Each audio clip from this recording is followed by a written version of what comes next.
All right, I'm going to turn it over to Barbie now, and we'll go on with the next segment. Barbie? Go, Barbie, go, Barbie. Woo, woo, woo, woo. All right, so we're going to talk bylaws. Woohoo! Do I hear an amen? So, who loves to talk about bylaws? Raise your hand. Woohoo! All right, not an overwhelming response. Who appreciates the importance of knowing bylaws? Way more of you. Awesome. So my objectives today is, one, to just go over at a high level what bylaws are and how chapters need to be using them and being familiar with them. I'm going to talk about a recent change to the chapter bylaws that was adopted by the National C.O.P.S Board in 2021. And next, I'm going to talk about the process of what we've already started is the process of all 55 chapters, because you are a subsidiary of C.O.P.S, and the National Board has made this change. All 55 chapters have to go through the process of changing your individual bylaws. So we've kicked that off. We're in the very initial stages of that. So I'm going to walk you through what that process is. It's pretty simple, but there's a few areas where we get tripped up, and I'll go over that. And then I'm just going to highlight a few important aspects of the bylaws where we see maybe it's not being upheld as much or enforced as much at the chapter level, and kind of go over just as a reminder that, hey, you guys need to be doing this. And then I'll take questions and answers throughout, and at the end, we'll see if we covered what all you needed. So Merriam-Webster says that the bylaws are rules that are adopted by an organization chiefly for the government of its members and the regulation of its affairs. Basically, they tell you basic operating principles and expectations. So they outline what your vision is, your mission, what your membership is. And that's real important because we do field a lot of questions about membership into C.O.P.S. And there is a clause in there, there's an article in there on membership. There's an article in there that addresses meetings. There's an article in there that addresses officers, committees. There's even, at the very end, there is an article in there that addresses how do you amend the bylaws. Say there's something in your bylaws you don't like. Then that's a whole process of, depends on if it's an optional area or if it is outside any of the options that chapters can choose. If it's outside any of those options, it goes to the higher level, the National Board. So you all, 55 chapters, are part of a big picture. These are the 55 locations of the 55 chapters scattered throughout the United States. We don't have a chapter in every single state. Some chapters, Texas, California, Florida, Tennessee, New York, we have multiple chapters because of the geographic, two reasons, geographic size and also concentration of number of survivors. So that drives things with where we have chapters. So National, as I said earlier, approves a boilerplate or a template that it says, we say if you are a CHAPS copter, if you are a C.O.P.S chapter, then you will abide by these bylaws, and within those bylaws, you have options where you can select different things. The reason for that is because in that big picture, we want to ensure and instill uniformity and consistency across the nation. So these bylaws help with that. So the importance of your bylaws, you need to know your bylaws. As a board member, it's your responsibility to be familiar with your bylaws. You all need to read, how many have read the bylaws from front to back? Okay, we have some opportunities for improvement here. At least scan through them, know the basic articles, as well as when you field questions that you're familiar enough with the bylaws that you know where to go to even look it up. But you need to at least, if you're an officer, you need to read through those bylaws. You need to have them at every single meeting. You need to make those available for your membership. How many of you have your bylaws available at every single meeting? All right. Good deal. Good deal. Already said changes need to be approved by the national board unless they're within those pre-approved options. Some of those pre-approved options would be your terms. Your terms can be 1-year terms, 2-year terms, or 2-year staggered. So when we go about changing bylaws, we build that in and you just select whichever you want. Outside any of those options, say you want to change something strange like I want my annual meeting to now be in June. That has to go to the national board. You can't just change that. Again, I said in June of last year, they did amend the chapter bylaws. Chapters are subsidiaries, so all chapters must now go ahead and adopt those amendments at a bare minimum, adopt those amendments that they changed. The process began in February where we sent instructions out to the chapter board. We sent a guideline with the whole boilerplate of the bylaws, and then we sent you a template that is a fillable template, and I believe it's up here. Not yet, we'll get back to that. That's in the process, I'm getting ahead of myself. So 26 chapters have completed just the first step. So the first step is actually meeting and deciding what changes you want to make, sending them back to national. But 26 out of 55 is great at this point. Reasonably speaking, for us to expect you to get your bylaws amended from start to finish can be as quickly as 3 months. There's like 2 chapters that have done that in the past. It's crazy. To about 9 months. And because it involves several steps along the way and it does require membership to vote on it, depends on the timing of when you have your membership meetings, your business meetings. So it could take anywhere from 3 to 9 months. I will tell you, it took a whole lot longer than that when we rolled out the 2018 changes. And so you get tired of us hounding you, but we really want to get everybody up to date on their bylaws. So what changed? We had 2 articles, one involving meetings and one involving nominations and elections, which was actually a result of the meeting change.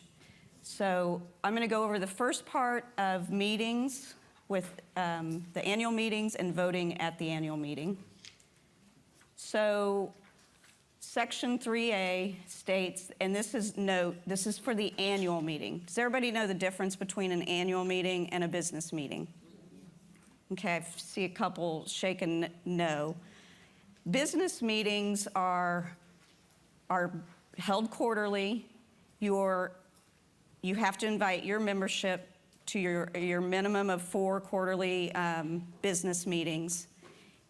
At business meetings, the board of directors votes, not the whole membership. You can pull your membership and you can ask them to vote on certain things, but the business meetings are basically, that's where your board does your business. And then 1 meeting a year is your annual meeting, and that's when you conduct your elections. The annual meeting is when your membership votes on your election. The membership votes on your officers. Business meetings, it's just board members voting. Annual meeting, it's membership voting on officers in your election. Ellen? So if, for the annual meeting, because we only have 2 terms, I mean, we have annual meeting, our elections is every 2 years. So how is that an annual meeting? Because You still have an annual meeting, you just don't conduct elections. what do we do at the annual meeting? It's another business meeting. So that could count as a quarterly meeting if it's not? Yes, most Okay. chapters count their 'Cause that's annual what we were, meeting. that's what we were doing, but then I got confused when you said the annual meeting isn't a quarterly meeting because you're doing the election, so I just got a little confused. So the annual meeting can be a quarterly meeting, doesn't have to be. You can have your quarterly meeting. Some chapters have business meetings once a month. So the minimum expectation is that you meet quarterly and that you have an annual meeting in March. So what changed? Meetings take place in person for the annual meeting. So COVID really wreaked havoc on this obligation the last 2 years. So in 2020 and again in 2021, the National Board voted each year to waive that in-person meeting requirement for the annual meeting because it was, excuse the pun, virtually impossible to get people to meet in person. And it was, frankly, it was unsafe and unhealthy to expect that. So what they did is they put 2 subparagraphs under this meeting takes place in person. The annual meeting may be conducted virtually via telephone, video, or teleconferencing, and the reasons being for catastrophic situations that prevent in-person meetings. And there's also this provision, if you decide to hold your annual meeting virtually, then you just have to ask, the president has to request it to the national chapter liaison, and you would obviously have to tell her why. And she would give that approval to have that not in-person meeting or virtual meeting for your annual meeting. So there are other things besides catastrophic situations where a chapter may decide to hold an annual meeting virtually or do a hybrid. And that's if you have membership that is more than 200 miles from where the site of the meeting is, or their travel time is 2 hours or more, then you could have an annual meeting held virtually or hybrid. I would recommend having, if you don't have to hire a production company, if your meetings are small enough and you think that you can get more people to attend, have that virtual option. We're seeing more and more chapters have a lot of success with that they're getting more involvement because they're not requiring people to drive 3 hours for an annual meeting and turn around and drive 3 hours home afterwards. Another piece of that is that individuals, say your chapter has not asked to have their meeting virtually, their annual meeting virtually. And we talk about annual meeting because it has, normally in an election year, you have elections, and that's where the membership gets to vote. So that's why we're talking mainly about the annual meeting. So my chapter is not elected to have the annual meeting virtually, but I want to go and I want to vote, and all of a sudden I am very, very sick. So we've put in the bylaws the option for an individual to ask for permission to attend the annual meeting virtually. And that permission is granted by the chapter president. If the chapter president says no for whatever reason, the individual can appeal to the NCL. The NCL would weigh the situation, make her determination. If the NCL would happen to say no, it's for whatever reason not a valid enough reason, then the individual can appeal to the national board, and then the national board's decision would be final. So those are 2 of the main changes to the meeting takes place in person area. And the next one is, this is about electronic voting in the election. So, and I want to I want to let you know that the actual verbiage and changes are the next page after the slide deck. If you want to actually read all the verbiage there, and you would have received this when you received the instructions to change your bylaws. So what this section previously read, that voting and other business issues, excluding the election of officers of a chapter or national office, may be conducted by an electronic means. So previously, we did not allow those electronic votes for these elections. So now it was added that unless permission is granted to hold the election via telephone, video, or teleconferencing. Okay, and again, you would need to verify that with the national chapter liaison.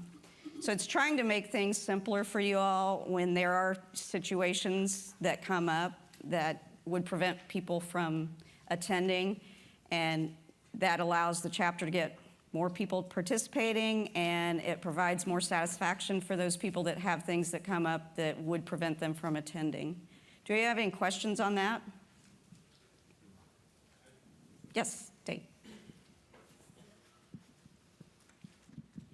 Welcome to Illinois politics, everybody. So I just need some clarification on the voting. So if we're doing a hybrid, for voting purposes, we either need the national liaison's permission to do voting, even if we're doing a hybrid annual meeting, or the individual has to request? If you have permission to include a virtual component to your annual meeting, you get that permission from the NCL. Then no individual has to get permission to participate in the election. If you're not having that virtual option, but you've got a member that can't attend for whatever reason, then that individual needs to ask the chapter president for permission to attend virtually. And then it goes through the process. So, got it? I got it. Okay. All right, let's see. And the second article that changed was the nominations and election of officers, Article 9. And it talks about the annual meeting, and in order to vote at the annual meeting, you have to be present. And so this simply refers back to those other two areas where it changed that defines being present. So now you can be present virtually. That's all that means. We just added that last sentence there. So now the fun part. All 55 chapters get to amend their bylaws. There's several steps to it. As I alluded to earlier, it takes several months. So if you've completed that initial step and think you're done, we've only just begun. Yes, ma'am. Okay. Stephanie in Colorado asked, do we have to ask permission if we have people more than 2 hours away, or is that just covered under the bylaw? The individual that lives more than 2 hours away needs to, let's see. The individual that lives more than 200 miles or 2 hours away needs to request from the chapter president to attend virtually. Is it 100 miles? Yeah. I'm sorry. Otherwise, you're asking people to drive. Right. That's right. 200 miles an hour. 100 miles, 2 hours travel time. 200 miles an hour is not reasonable. Thank you. All right, so the first step is to schedule a board meeting. Schedule a board meeting. This can be outside your quarterly business meeting. It doesn't have to be where you have the whole membership there. This can just be a board meeting. Chapter board, you sit down and you review your bylaws. I would suggest that you pull out your old bylaws, and this is an opportunity to figure out whether or not you want to, basically, we like our bylaws, we want to keep them the same, and we're going to choose to just incorporate those 3 articles that changed recently by national. So that's a real simple, you press a button on the template and send it back. Or you may sit down and choose option B here, where we want to accept the amendments that National just approved, but we also want to take this opportunity to change our terms of office, or we would like to add a vice president to our board. So all of those things are pre-approved options, where then you would go through the whole template and then you would select, there's like, I think it's next, the fillable template. Let's see. I want to point out, once you do the fillable template, we've received those all signed off by chapter board members, like they think that they're done. Don't sign it, just the first step.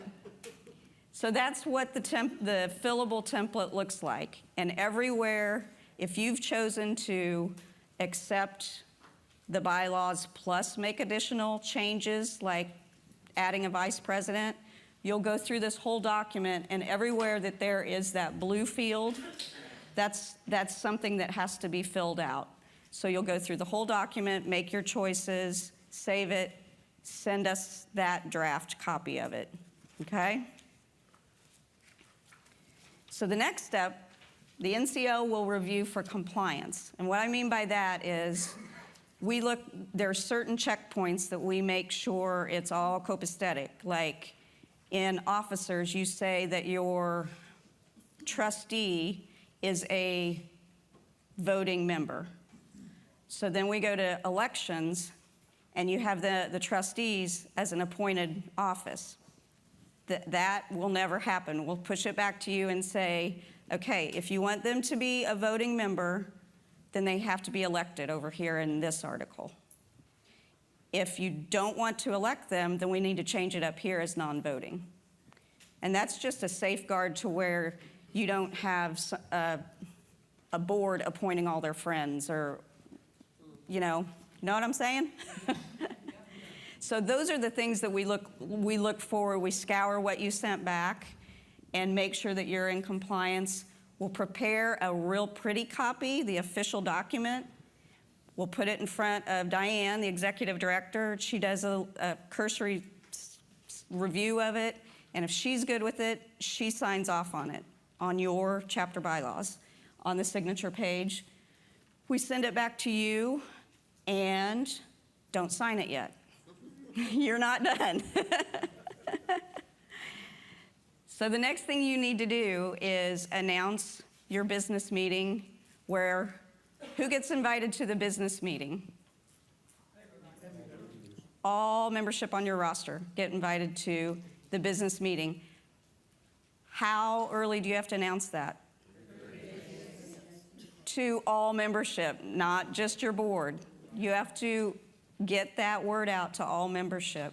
And in that communication, you need to send them a copy of the proposed bylaws. They get 30 days to review those proposed bylaws. How are they going to vote? I see some eyes going. How are they going to vote on something if they haven't had a chance to read a 19-page document of bylaws? So you have to allow them 30 days to review those bylaws. Just to back up for 1 second, when you said if one section reads, trustee, they're a voting position. It was an elected position. So they ran, they got elected. I thought somewhere it said in the bylaws that the president, if nobody ran for the position, could then appoint. Good point. Excellent point. So does that not make them a voting position then? It depends on what position the president, and then the board ratifies that or approves it, what position they are appointing to. If they're appointing to a non-voting position, say nobody raised their hand to be trustee, and you kind of had to go shake the bushes, and you got a couple people to agree to be trustee, and you appoint them as trustee. If that's a non-voting trustee position, then they have no vote. Previously. Whatever your bylaws say, So let me go the other direction. So say a common thread is treasurers are hard to find. So we work with you. If you say you cannot find a treasurer, we'll work with you. We'll help you find a treasurer. We'll help you train a treasurer. So you appoint that treasurer. That position is a voting position. So that appointee will have a vote. It goes by position. Okay, so if the position that was vacated was previously a voting position in the bylaws, the previous Yes. bylaws, right? If that was a voting position, that person vacates, Yep. shake the tree like you said, Erin falls out, she's my central trustee, right? Right? And so we waited, nobody stepped forward. At the end of everything, I appointed her. So Yes. because it was a prior voting position, now she is still a voting member because then the board then ratified the appointment. Correct. Okay. Correct. If it's a voting position, according to your bylaws, that person that is appointed gets to vote. So to go along with that, we appointed, not this current term, but the last term, a treasurer. If he was appointed, when this term ends, does he get to run again if he wanted to? Yes. Okay. So if you're appointed to a term, you weren't elected into that fulfilling the end of that term for which you're appointed for does not count against term limits. One more question, then I need to move on, or we're going to be here. Okay. No, you're fine. We've got a vice, a position, we're going to use a vice president's position. Couldn't find nobody, didn't want nobody want it. So the president can appoint that person. Okay, when that person's appointed, she can fill the 2-year term, or does she just fill the term until later on down the road somebody says, No, you appoint to fulfill the remainder of term. the term.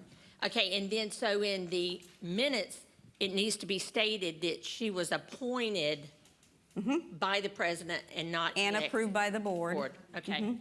Yep. Yeah, you absolutely want to document those appointments because you'll go a year or two and then it's be like, when did we appoint them and are they termed out? And so you definitely want to document all of that in your minutes. Okay. So you're at your business meeting where you're going to vote on these bylaws. I'm going back and forth between election and bylaws. So two-thirds vote of the membership present. That's what you need to approve the bylaws. So you may have 1,500 survivors. You may only have 30 survivors present. So in order to pass those bylaws, you need 20 people to vote for them. That can be virtually or. Yes, yes. Yeah, there's no requirement or restriction on business meetings being virtually or asking them to. Okay, yes, you can do them email. You're going to send them, I'm assuming, you're not going to send packets of bylaws, 19-page bylaws, through the mail. I'm assuming you're all going to email copies of these bylaws to your membership. So yes, you can absolutely do that. After adoption, guess what? You get to sign it now. Woohoo! You can scan it back to us. You don't have to send the actual ink signed copy in snail mail to us. You can. You don't have to. What we do then is we take it and upload it to the database. So I don't know if all of you know, you have about 3 to 4 years worth of records on the national database. So those of you that are chapter officers that have access to the database, say you want to look at a quarterly report from 2 years ago, you can absolutely do that. Everything's archived there for about 4 years, I think, going back to 2018. And then we will, return a copy to the NCL. That's it. Questions on that before I hit this real briefly? What's my time? I got 4 minutes. All right. So I mentioned earlier business meetings, minimum of quarterly. Make sure that you're at least doing that quarterly because you've got to, that's what the National Board is established for a reason because you lose momentum if you start missing those quarterly meetings. And we see it. I see it when a chapter might go, we may give you a bye for that 1 quarter, but if you miss 2 quarters, there's all kinds of red flags that go up, and we're going to be calling you and saying, what's going on here? What can we do to help? Because that's not a healthy chapter if you're starting to miss those quarterly meetings, and it's not servicing your membership. General members are invited to business meetings, but they generally don't vote unless it's something like the bylaws. Minutes shall be taken at all business meetings, and the treasurer should always report out a minimum of quarterly reports. Again, a huge red flag if you as board members are not getting those quarterly financial reports. And I've had situations, very uncomfortable situations where we've discovered theft, and a board just thought, oh, she's my friend, she's just busy right now. They went 6 months without seeing a financial report. I pressed them on it. They met over a weekend without the treasurer, accessed their bank accounts online because they had access to the bank accounts, and they discovered about $14,000 was gone, unaccounted for, that they couldn't explain. So I can't hammer enough the importance of that financial oversight, and it's your responsibility as a board member. Let's see. Peer support events. We talk a lot, especially in presentations like this, it's a lot about business and bylaws and SOPs and things like that. But we really encourage you to not just have the business meetings. You need to incorporate some fun stuff. When you're gathering your membership, you got to attract them.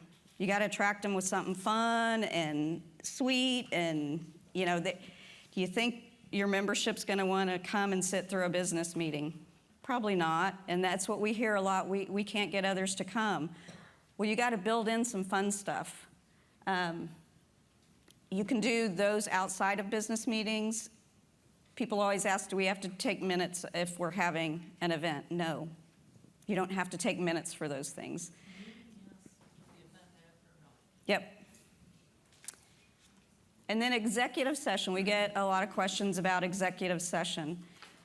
Those can be done anytime during a meeting. A president can call for executive session, or a board member can request the president to go into executive session. Generally, those are, you'll want to go into executive session when you're dealing with sensitive topics, personnel issues. When I say personnel, meaning personality, or maybe you have an officer that is not doing something, or maybe there's a conflict within the chapter that you might need to mediate, and you don't want to basically air your dirty laundry in front of non-board members. So you go into executive session, ask all non-board members to leave the room, and the president may ask non-board member, a member or two, or to stay in that executive session if they are relevant to the conversation, relevant to the issue at hand.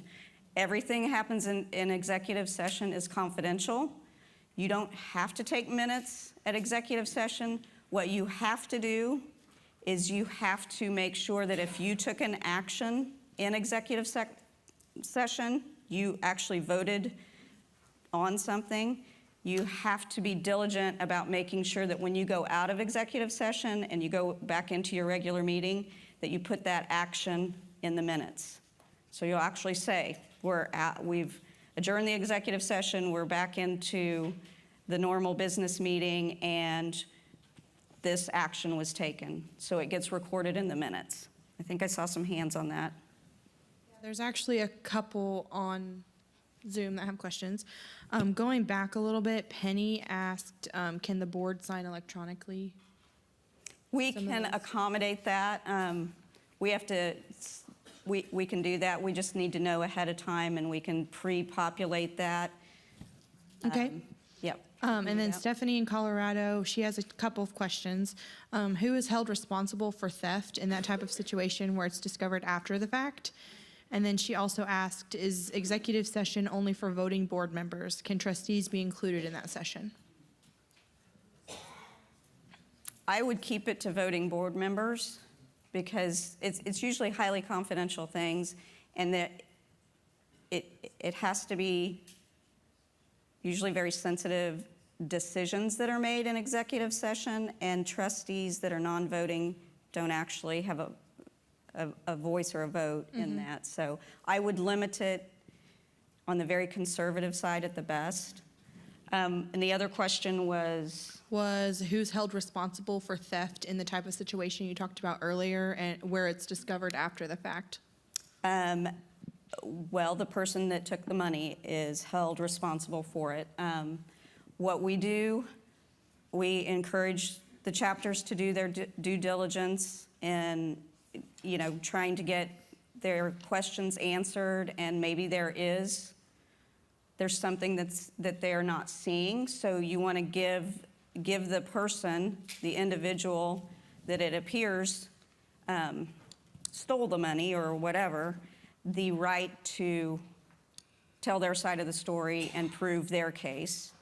And then we work with the chapters very closely in situations like that.